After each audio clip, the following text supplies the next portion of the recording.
4,000 years ago, scribes in ancient Mesopotamia pressed wedge-shaped marks into clay tablets. They were recording something. A story that had already passed down from thousands of years before that. The story described powerful beings who came from the sky, who interacted with humanity, who were eventually hidden from us. In 2023, a decorated U.S. intelligence officer sat before Congress, under oath, and testified that non-human craft have been retrieved by the United States government. I want to show you exactly what the Sumerians wrote, and then I want you to decide. Is this a coincidence? Or did they know something we're only now being allowed to see? To understand why these texts matter, you first need to understand who the Sumerians were. They emerged in what is now southern Iraq, around 4500 BC, making them one of the earliest known civilizations on Earth. They gave us the wheel, the first writing system, the first legal codes, the first cities. For a civilization that appeared seemingly out of nowhere, they were extraordinarily advanced. But here's what most people don't know. Buried in their literature is a detailed, consistent, and remarkably specific account of beings they call the Anunnaki.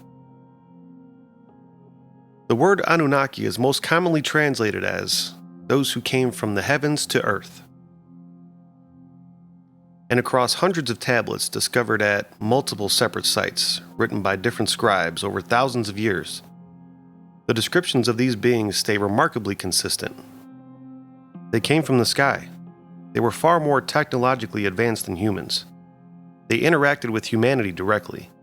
They had internal conflicts and hierarchies, and at some point, they withdrew. Now, mainstream scholars interpret the Anunnaki as mythology, as gods invented to explain natural phenomena. And that is the accepted academic position, and it's a reasonable one.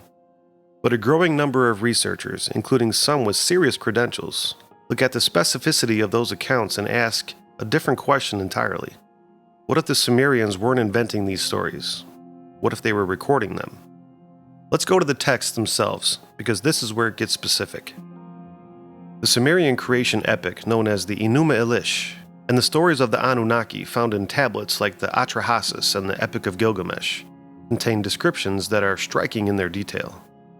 The Anunnaki are described as coming to Earth from a place called Nibiru, described in some translations as a celestial body with a long orbital period. They established bases. The text described their craft as objects that gleamed in the sky and could descend and ascend at will. They were depicted in cylinder seals wearing what look remarkably like modern flight suits and helmets. They carried objects that researchers have described as resembling handbags, and that same image appears in ancient cultures on completely separate continents. The text described the Anunnaki leader Enlil as commanding from above, overseeing operations from a position in the sky. His brother, Enki, worked more directly with humanity, and is described as a scientist and genetic engineer in some interpretations of the texts. And then there's this detail, one that sits uncomfortably with the mythology-only explanation. The texts describe a great council of the Anunnaki making a decision to withhold certain knowledge from humanity, to limit what humans were allowed to know and access. A decision made in the distant past to keep something hidden. Sound familiar? Now let's jump to 2023. David Grush is a former U.S. Air Force intelligence officer and National Reconnaissance Office representative. He spent years on the UAP task force, the government program officially tasked with investigating unidentified aerial phenomena. And in July of 2023, he testified before the House Oversight Committee. Under oath, he stated that the United States government has been in possession of non-human craft and non-human biological material for decades. He described a secret, unacknowledged program with no congressional oversight. He said multiple people with direct knowledge had come to him, that he had been retaliated against for coming forward, and that the information had been illegally withheld from Congress. And he was not alone.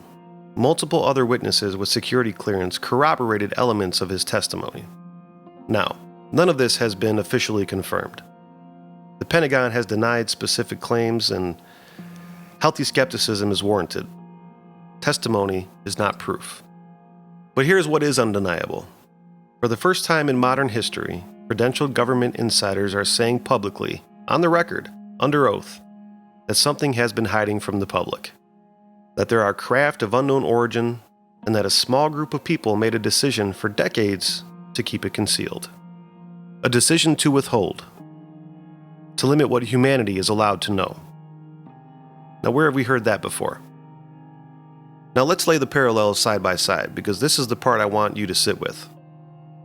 The Sumerian texts describe beings that arrived from elsewhere. The UAP testimonies describe craft of unknown origin that did not originate from any known nation. The Sumerian texts describe these beings operating in the sky, descending and ascending in a craft that gleamed and moved unlike anything else. The declassified DoD footage shows objects with no visible propulsion, no wings, no exhaust, performing maneuvers that defy known physics. The Sumerian texts describe a hierarchy that made a deliberate decision to conceal knowledge from humanity. The UAP whistleblowers describe a secret program operating outside congressional oversight, making deliberate decisions to conceal what was found.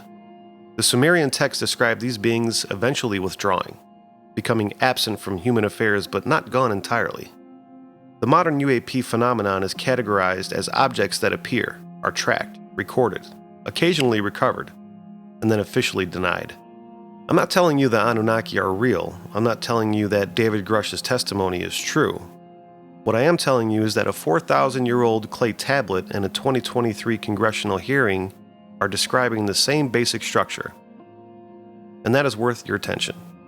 Because either the Sumerians invented a mythology that accidentally mirrors our current reality in extraordinary detail, or they were telling us something, and we are only now in 2026 beginning to catch up.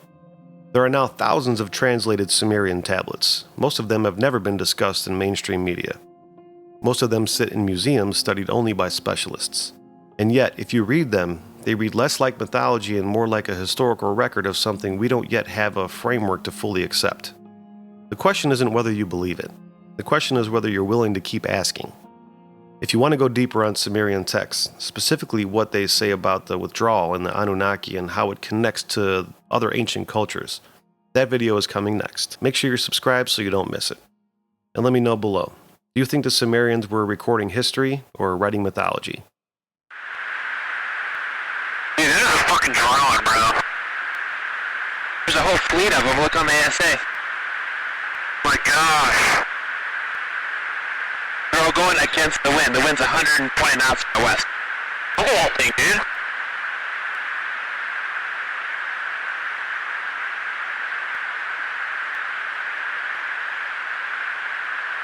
That's not our LNS though, is it? It's not. That is the LNS, dude.